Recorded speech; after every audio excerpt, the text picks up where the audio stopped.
మీ business ని develop చేసుకోవాలని అనుకుంటున్నారా? అయితే వెంటనే మీ పబ్లిక్ కోట్ న్యూస్ ద్వారా వీడియో యాడ్స్ ద్వారా మీ యాడ్స్ ని పబ్లిష్ చేసుకుని మీ పరపతిని పెంచుకోండి.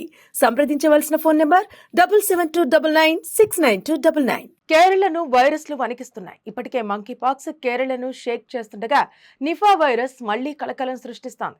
అంతేకాకుండా ఒకే వ్యక్తిలో అటు నిఫా ఇటు మంకీ పాక్స్ లక్షణాలు బయటపడుతుండటం కేరళను మరింత కుదిపేస్తోంది. మంకీ పాక్స్ నిఫా వైరస్ వ్యాప్తితో కేరళతో పాటు సరిహద్దు రాష్ట్రాలు అప్రమత్తమయ్యాయి. తమిళనాడు కేరళ బోర్డర్లో హై అలర్ట్ ప్రకటించి తనిఖీలు ముమ్మరం చేయడం కలకలం రేపుతోంది. ఇటీవల యుఏఈ నుంచి వచ్చిన 38 ఏళ్ల వ్యక్తికి మంకీ పాక్స్ వైరస్ సోకినట్టు కేరళ వైద్య ఆరోగ్య శాఖ వెల్లడించింది. కేరళలోని మలప్పురం జిల్లాకు చెందిన ఆయన మంకీ పాక్స్ లక్షణాలతో ఆసుపత్రిలో చేరినట్టు తెలిపింది. మంజేరి ఆసుపత్రిలో చికిత్స పొందుతున్న అతడి శాంపిల్స్ ను కోజికోడ్ వైరాలజీ ల్యాబ్ కు పంపగా పాజిటివ్ గా తేలింది. దాంతో దేశంలో రెండో మంకీ పాక్స్ కేసు రికార్డైంది. అలర్ట్ అయిన కేరళ అధికారులు దుబాయ్ నుంచి వచ్చిన ఆ వ్యక్తి ఎవరెవరిని కలిశారో వారిని ట్రేస్ చేసే పనిలో పడ్డారు.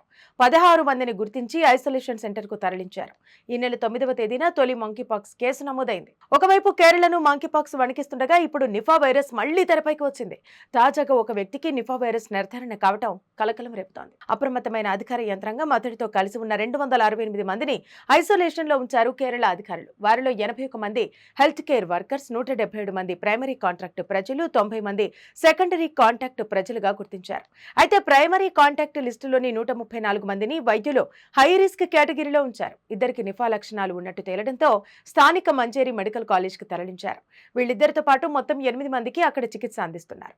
మరో 21 మందిని పేరింతల్మన్న ఆసుపత్రిలో జాయిన్ చేశారు. కాగా కేరళలోని మలప్పురంలో నిఫా వైరస్ తో పాటు మంకీ పాక్స్ లక్షణాలున్న వ్యక్తులను గుర్తిస్తున్నారు అధికారులు. దానిలో భాగంగా తమిళనాడు కేరళ సరిహద్దు జిల్లాల్లో అలర్ట్ ప్రకటించారు. కేరళ నుంచి కన్యాకుమారి వరకు తమిళనాడుకు వస్తున్న వాహనాలపై నిఘా పెంచారు. పూర్తి వైద్య పరీక్షల తర్వాతే కేరళ నుంచి తమిళనాడులోనికి ప్రజల్ని అనుమతిస్తున్నారు. 24 గంటల పాటు తనిఖీలు నిర్వహించాలని, వైరస్ లక్షణాలున్న వారిని గుర్తించేందుకు అన్ని ఏర్పాట్లు చేయాలని తమిళనాడు ప్రభుత్వం ఆదేశాలిచ్చింది. దాంతో నాగర్కోయిల్లో ప్రత్యేక మెడికల్ క్యాంప్స్ కూడా ఏర్పాటు చేశారు.